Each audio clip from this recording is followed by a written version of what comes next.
this weekend is all about the FA Cup. Third round weekend. It's up and running. Manchester United progressed through to the next stage. He's beating Everton by 3-1. We'll get stuck into that match and the teams, of course. But what are your fond memories of third round weekend, Coley, mate? You know what I mean? First time that you played in the FA Cup must have been a bit of a buzz, pal, because when you're a kid and you're dreaming of becoming a pro footballer, it's all about the FA Cup, innit? These days, it's probably World Cup and Champions League. But back in our day, mate, back in the old school days, it was FA Cup final winner that you used to dream of at Wembley, innit? Yeah, you'd always look to the FA Cup to say, because especially if a kid coming through the ranks, sometimes the FA Cup is the only games that you might even play in the first team, you know?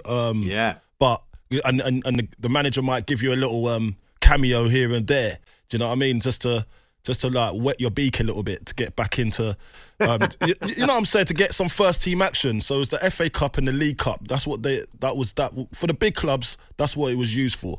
But like for me, when you say, what's your FA Cup memories? I don't really have. I know I've scored in the FA Cup, but I don't really have a moment to say that.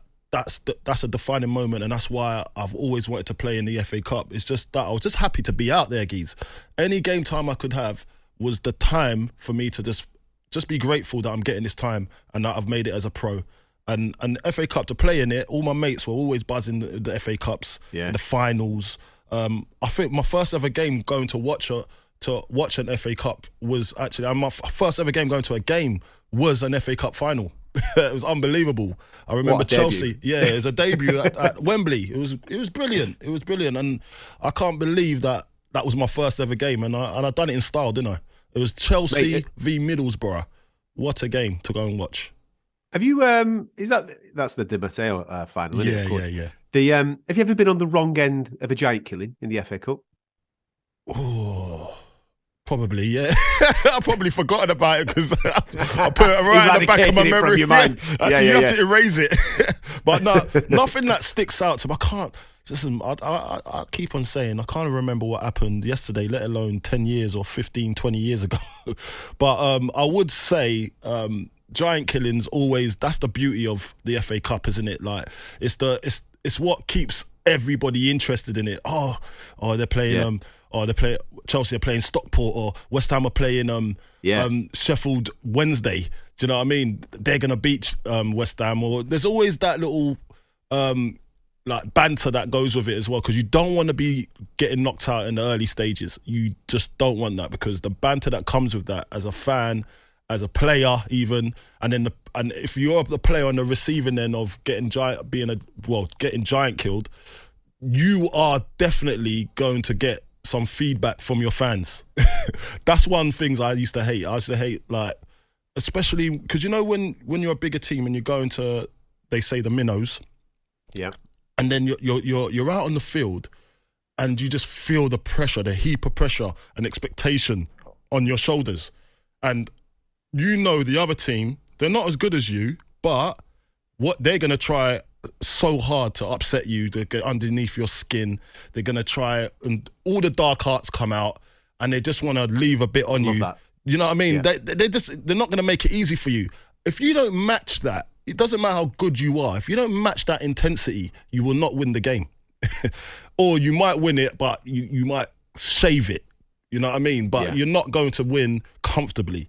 And that's when you're playing the minnows, it's really hard to get that balance of being professional, making sure that you do everything right, but don't go overboard and be cocky, you know, because you don't want to do that. They're out there to go out and win that game, and they're taking it seriously. So if you don't take it seriously, you're going to get into a lot of bother.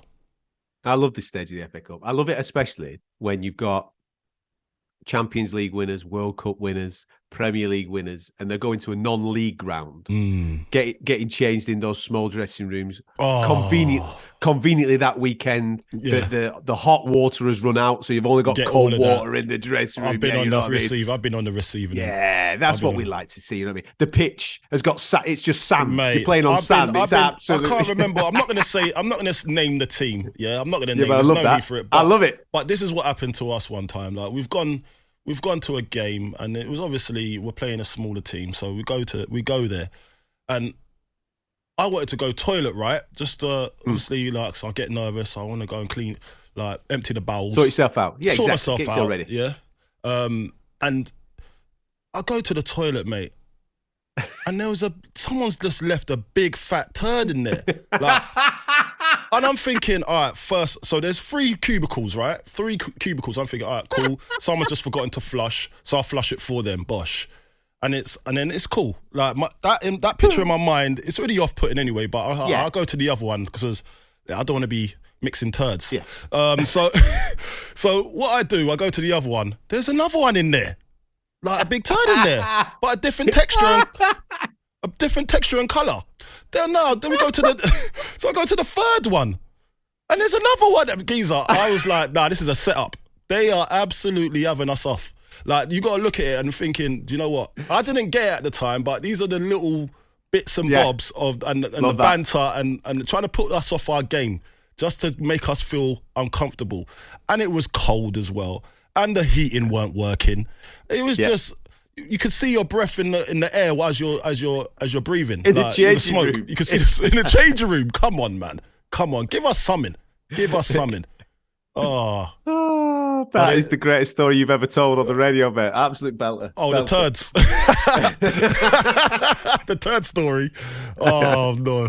But yeah, that's the sort of stuff that happens, and people don't see that part, but you can get my drift.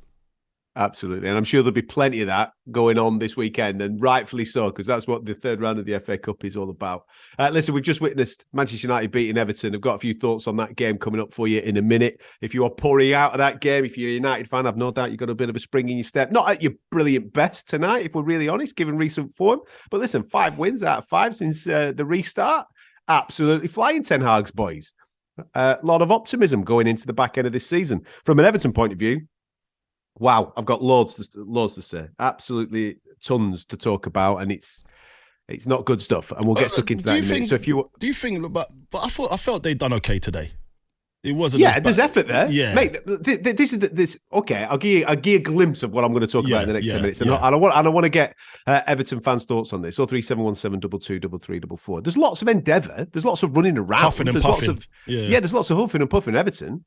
But with all due respect to the players that are on the pitch representing Everton, they're rubbish. They're not that good, mate. They're not that good at all. And Everton have spent tons and tons and tons of coin on assembling a side that has not made them better in any way, shape or form. I know that there will be frustrations pointed towards the manager, and everybody looks at the manager in a time of crisis. Is this the right guy for it? But at the end of the day, Everton's problems aren't in that dugout and not just on that pitch. He's the 8th manager in charge in 9 years. That tells you all you need to know about that football club. There's something fundamentally wrong with the football club at a higher level. And there's a few questions that I want to ask of people at boardroom level at Everton that they seriously need to answer. If they genuinely... They need to come on the show, mate. They need to come on the show and answer them. That's what they need to do. People like Bill Kenwright, who I've seen give interviews in the past about Everton Football Club. I'm a fan of Everton. I've done this and I've done that. And listen, he may have done some wonderful things for Everton over the years. He may have done. But the time's up. If you are a fan, if you are a genuine fan of that football club and you want success for that football club and you are in that boardroom right now, you walk away. You hold your hands up and you say, do you know something? I am not the person for the job right now. I've had a go. I've given it my best crack. It's not working. We need an overhaul in the boardroom area, and we need to bring in fresh minds, fresh people who have an actual plan for this football club. And okay, in the immediacy of all this, there might be some tough times ahead. There might be relegation. You're in a relegation battle right now. But even if they do go down, you still need to make these fundamental changes in order to push the club forward to the next stages to give them a chance of being able to come back. If you've no plan, you're all running around like idiots. I mean, look how much money they've spent on the type of players that they've spent that money on. Yeah. Who are these players? They're not Everton players. It's pick and mix. Half of them aren't even Premier League players. It's like, what are you doing? It's pick and mix, mate. Pick and mix. I want to get the thoughts of Everton fans that are leaving the ground tonight, because like I said, lots of huff, lots of puff, lots of endeavour, lots of moments tonight where you think to yourself, oh, just a little bit of unlucky there. If that could have gone the other way, or that could have gone the other way. The reason why it didn't go your way is because you don't have any class on the pitch. You don't have any class.